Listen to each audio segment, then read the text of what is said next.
The Lebanese diaspora is so successful in so many parts of the world. Now, we've seen estimates that as many as 15 to 20 million people of Lebanese descent live outside the country. Even though there's only 4 million people in Lebanon, go almost anywhere and you'll find countless success stories. It is the pattern that we've seen Lebanese immigrants succeed in various places, from Brazil and South America to all over the United States, to Australia, to Senegal, and many other locations. And the question is, why do they succeed much more abroad than they do in their homeland? Simply because the circumstances in Lebanon are not as conducive to success. If you look at our history and you look at how many times Little Lebanon has been conquered and how many times it's been leveled, the difficulties in almost every generation of having to adapt to a lack of resources inside the country.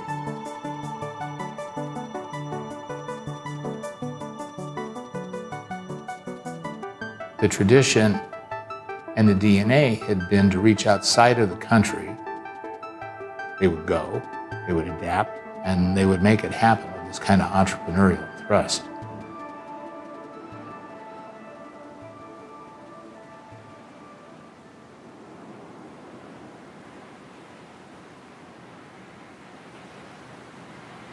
The first phase in the history of immigration from Lebanon happened towards the last quarter of the 19th century. And this is because of the crisis that the silk industry was facing in Lebanon. In 1883, a young single man named William Abraham emigrated from southern Lebanon to the United States. He was an itinerant peddler. He prospered. Pretty soon his brother and his brother's wife came, and then other relatives and other families, and by the time I was growing up in Waterville, there were approximately 300 families. My grandfather came with nothing, and yet he decided to go into retail grocery. And first with a fruit cart, then with a fruit stand, then with a couple of fruit stands, and eventually built himself a business because he wanted to be his own boss. I think it is part of the Lebanese culture to be competitive, to have very good instincts with respect to running businesses and to being entrepreneurs. We grew up with not only being told you should learn a foreign language, but specifically, you should look to the outside world. And I think that's a very important aspect of our culture, I would say. That is that Lebanon is very dependent upon reaching out to the world, about exploring the world.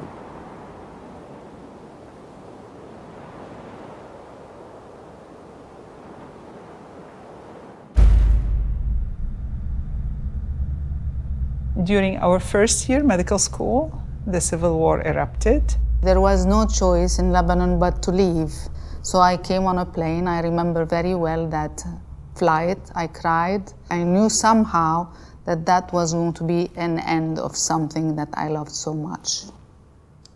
We got really toughened up during that war. I had no choice but to put in my mind that I was going to become successful, otherwise why leave? It was just the beginning of the era of gene hunting to find human disease genes. I was able to join the lab of a very distinguished scientist and get trained in the area of gene cloning, molecular biology. I'm a physicist. I'm very interested in galaxies, how they evolve, how stars form, and how the universe gets to look the way it is today. Humanity gives us more than the will to climb a mountain.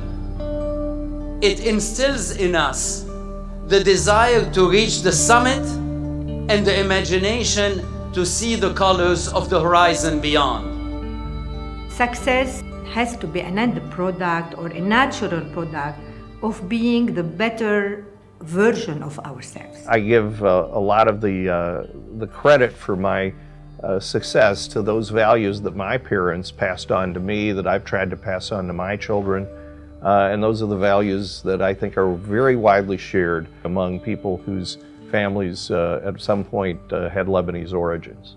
I feel that the values that I picked up in Lebanon are values that are universal values. Faith, family, country, work hard, and never complain. My mom's philosophy was very simple. If you start something, you finish it. Integrity, honesty, trust. Curiosity, resilience, and generosity. There's always been that drive of looking for opportunities while at the same time never cutting the ties back to where we came from. I think it really is a shared journey of emigration, of overcoming adversity, of having to make it, or sometimes having no choice but to make it. A lot of people, they leave Lebanon, their families leave Lebanon because there's a bigger place. And sometimes that's the problem with being Lebanese, is that you want the biggest opportunity to change the world. And I think it's why people leave Lebanon and change the world. Good morning, Mr. President. Who am I speaking with? This is Charles Elashi, the director of JPL, and we have a room full of the mission operation personnel. This is Curiosity mission operation on Mars.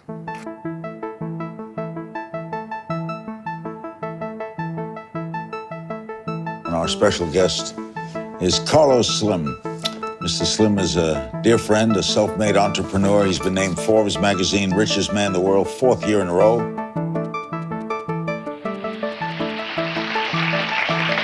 You were born Mazyad Yaqub. Yes, sir. Mazyad Yaqub. But we put K so Westerners can at least pronounce it. As you know, my dad founded St. Jude Children's Research Hospital 53 years ago, where my father grew up, the son of poor immigrant Lebanese parents. I'm very grateful to the Academy. I'm very honored to be here. I think a lot of Lebanese have contributed at a global level, at a worldwide level, that is to be commended, to be proud of, and to be celebrated. I think what's surprising to many people is the number of successful immigrants that got out of Lebanon and that are Lebanese, given how small the country is. What the Lebanese immigrants are doing virtually on every continent is important and will continue to be a key part of economic success in the world, and key part of government, key part of culture. There's a multitude of great Lebanese achievers in every industry, every artistic endeavor, every branch of medicine and science.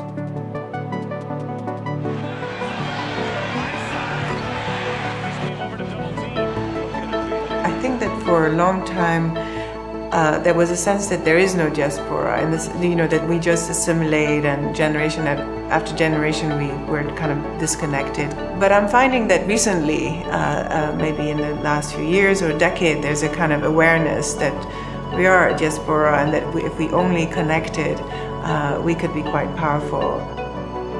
The role for all of us who are Lebanese is to keep the vision of that Lebanese dream alive. How do you do it? You do it by connecting people. This is the first time that the diaspora is coming together, building these common bonds, supporting each other. The role of the diaspora is really to become an aspirational force for the Lebanese, the younger Lebanese in the diaspora, to move up those ranks and have role models.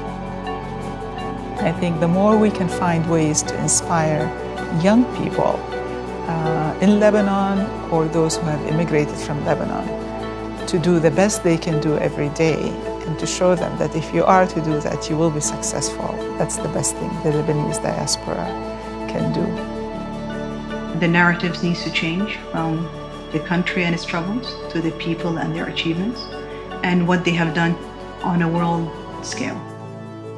And I think that's a gift. It's a gift today. The power of Lebanon today, in my opinion, lies more outside of the geographic region of Lebanon and sits in the hearts of the 20 million or so diaspora that are outside.